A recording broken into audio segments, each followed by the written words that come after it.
Let's practice Chinese with me. This is today's conversation. 你觉得瑜伽难吗？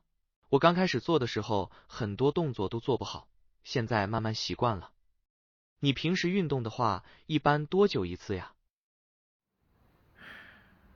I don't know what to say, guys. Let's just use the AI assist, okay?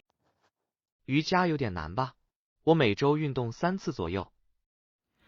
瑜伽有点难吧？我每周运动3次左右。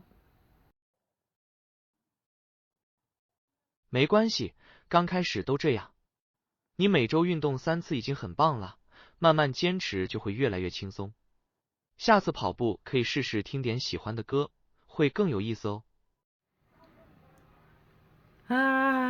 It's too hard, guys.